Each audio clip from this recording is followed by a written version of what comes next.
नमस्ते, जय श्री राधे। और आज हम बात कर रहे हैं मिट्टी की। मिट्टी जो है बहुत ज़रूरी होता है। पेड़ पौधे का जो भी हम लगाते हैं उसका आधार जो है मिट्टी ही होता है। मिट्टी जितनी अच्छी होती है हमारे पेड़ पौधे भी उतने अच्छे से ही ग्रोथ करते हैं। तो इसलिए जो है मिट्टी जो है बहुत अच्छे से बनानी चाहिए। और कैसे बनाएं आज हम इस बारे में बात करेंगे। ये रहा, ये देखिए। और आज इसमें हम क्या क्या मिलाएं, तो इसमें मिट्टी में मिलाने के लिए आज मैंने राख, चूना, हल्दी, चाय पत्ती और लीफ कंपोस्ट और क्या और गाय की गोबर का खाद लिया है। और ये इन सबों को मैंने जो है इस सारे मिट्टियों में मिला दिया है। और ये जो मिट्टी है हमारी वो लगभग 10 किलो की थी। और लिप कंपोस्ट और गोबर की खाद मैंने इसमें पहले से मिला रखा था। बाद में इसमें जो है हल्दी, चूना और ये राख ये और नीम की पत्ती का यूज़ मैंने किया है।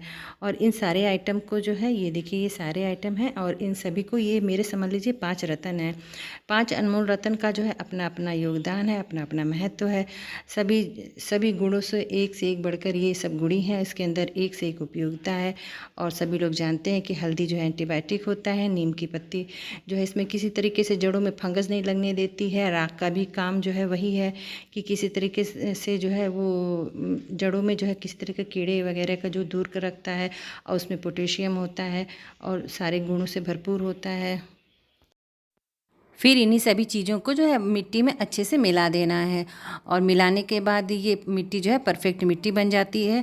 और जो कि मतलब जो भी किसी भी पेड़ के विकास के लिए और अच्छे पत्तियों को लाने के लिए और उसमें फल फूल अधिक लाने के लिए बहुत ही बेहतर काम करती है।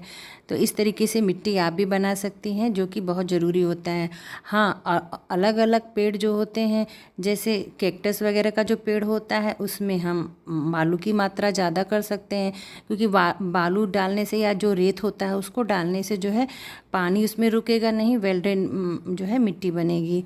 तो ये काम आप कर सकते हैं कि जैसे हम कैक्टस वगैरह का इस तरीके का या सेकुलेंट वाले जो प्लांट लगाते हैं उसमें बालू थोड़ा सा ज़्यादा कर दीजिए।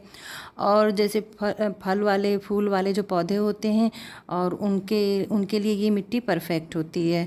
बस तो यही काम करना है। और ये कहते हैं ना, मिट्टी जो है जितनी अच्छी होगी पेड़ का ग्रोथ उतना अच्छा होगा और फल और फूल भी हमको जितने अधिक मिलेंगी। फिर क्या, आप भी बरसात आ रही है, ये काम जल्दी से कर लीजिए। क्योंकि बरसात जब हो जाता है मिट्टी भी गीली हो जाती है, बहुत प्रॉब्लम आती है। पहले से ही हम ये मिट्टी वगैरह बना के रख लेंगे तो हमको इस तरीके की परेशानी नहीं आएगी। और इस समय क्योंकि हमको कटिंग भी करना है, पेड़ पौधे भी लगाने हैं और इस समय कीड़े वगैरह भी ज़्यादा ही हमारे गार्डन में लगते हैं, उसका भी ध्यान रखना है। क्योंकि मौसम इस समय अचानक बारिश के समय जो है मौसम भी चेंज होता है, तो कीड़ों का अटैक भी हमारे पेड़ पौधों में बहुत ज़्यादा होता है। और इसके लिए भी आप नीम का छिड़काव कर सकती हैं। नीम है, छाछ है और कपूर है और इसको जो है इसका भी छिड़काव कर सकती हैं। कपूर, नीम है और नीम ऑयल है, ये सब बहुत ही बेस्ट काम करता है। और यही सारे जो ये भी मतलब मैं भी अपने गार्डन में इन्हीं सब का छिड़काव करती हूँ। ये देखिए बरसात वाली, ये देखिए मैंने मकई का भी बुआई कर दिया, ये छोटे छोटे निकल गए हैं। तो इस समय मक्का का बुआई है, तोरई है और लौकी है, कद्दू है, नेनुआ है। ये देखिए बो सकते हैं। ये देखिए, ये मेरी लौकी जो है बेल है, ये गर्मी वाली थी, ये बहुत अच्छे से चढ़ गई है और इसमें लगा भी हुआ है। कई बार मैं इसमें तोड़ भी चुकी हूँ। ये देखिए हार्वेस्ट मैं ले चुकी हूँ। और इस तरह ये देखिए, तो और सेम है। इसे बरसात मतलब ये बरसात में ही, जैसे बरसात शुरू होता है आप इन ये जो बीज दिख रहे हैं इसकी बुआई कर सकती हैं। सेम है, तरोई है, लौकी है। तो फिर क्या, और इस तरीके की मिट्टी बनाइए और ये सारे जो बीज मैंने दिए हैं मतलब दिखा रही हैं स्क्रीन पे, इसकी आप बुआई करिए। क्योंकि ये बेस्ट समय जो होता है बेस्ट होता है। इसके अलावा बोड़ा है और भिंडी है और बैगन का रोपाई भी है। ये सब सारे काम आप कर सकती हैं। ये देखिए बैगन जो मैंने गर्मी में लगाए थे वो जो है अब ये देखिए बहुत बड़े बड़े हो गए हैं। उसमें बैगन कई जगह लगे भी हैं, कई बार मैंने हार्वेस्ट भी कर लिया है। और फिर क्या, अभी ये मानसून के समय मैं इसके ऊपर से सारी कटाई छटाई भी कर दूँगी, क्योंकि ये भी काम जो है इस समय जो है बहुत ज़रूरी होता है। फिर हमको उसके बाद नेक्स्ट डे के बाद आफ्टर 1 मंथ ये मुझे अच्छे से बैगन इसमें फल फूल आने लगेंगे। ये रहा हमारा करेली का बेल, जो कि घर में जो खाने के लिए करेली आती है ना, उसी का बीज लाल हो गया था, वो मैंने डाल दिया था, बहुत अच्छे से उगा। मतलब मैं बाज़ार वाले जो बीज लाती हूँ खरीद के, वो नहीं उतना अच्छा, पता नहीं क्यों उगा, मुझे नहीं समझ में आया। बल्कि ये वाले जो बीज थे वो मैंने डाल दिए थे सारे बीज ला के एक ही जगह। तो ये बहुत अच्छे से ये प्रोग्रेस भी कर रहा है और उगा भी बहुत अच्छे से। तो फिर मैंने इनको जो है चढ़ाने के लिए व्यवस्था इनकी बना दी है। ये ऊपर की ओर चढ़ रहे हैं।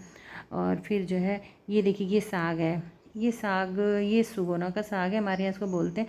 और बहुत अच्छा होता है, बहुत तेज़ी से ये फैलता है। इसका साग का जो सब्ज़ी बनता है बहुत अच्छा होता है। और इसकी जो कटिंग भी होती है, छोटी सी भी डंडी अगर काट के मिट्टी में लगा दीजिए वो भी लग जाती है। इतना अच्छा ये साग होता है। और इसको जो है 3 छट्टी वगैरह जब व्रत होता है तो फिर क्या, ये जो हमारे गार्डन में जो है ये साग जो है बहुत अच्छे से फैलता है। इसको किसी लगता है इसमें कि कीड़े वगैरह भी इसमें नहीं लगते हैं। और ये बहुत अच्छे से मतलब हर मौसम में ये हो जाता है। कोई भी मौसम ऐसा नहीं होता कि ये साग जो है साल भर रहता है। एक बार आप लगा दीजिए गार्डन में, हमेशा आपके साथ हमेशा ये गार्डन में आपके बना रहेगा। और ये देखिए हमारी जो तरोई की बेल है वो भी बहुत अच्छे से जो है फैल रही है। और इस तरीके से जो मैंने सेम भी लगा दिया है, सेम की भी बुआई कर दी है, क्योंकि ये जाड़े में जितना अधिक फैलेगा तो जाड़े में उतना ही अधिक इसमें सेम लगेंगे। और इस तरीके से ये रही लौकी की बेल। और कुछ अभी मुझे बुआई भी करनी है। ये देखिए मैं जो ये लौकी के नीचे जो पत्ते ख़राब वगैरह हो जाते हैं इनको मैं तोड़ती रहती हूँ। और किसी भी पेड़ पौधे के विकास के लिए बहुत ज़रूरी है कि उसके जो ख़राब पत्ते हो जाएं आप उसको निकाल दीजिए, क्योंकि उससे फंगस वगैरह जो लगता है या कीड़े उसको खाए रहते हैं। तो सारी जो पेड़ की एनर्जी होती है वो ख़राब पत्ते ये सब लेते रहते हैं। इससे अच्छा इनको निकाल के फेंक दीजिए। हमारे चैनल को लाइक सब्सक्राइब और शेयर करिए।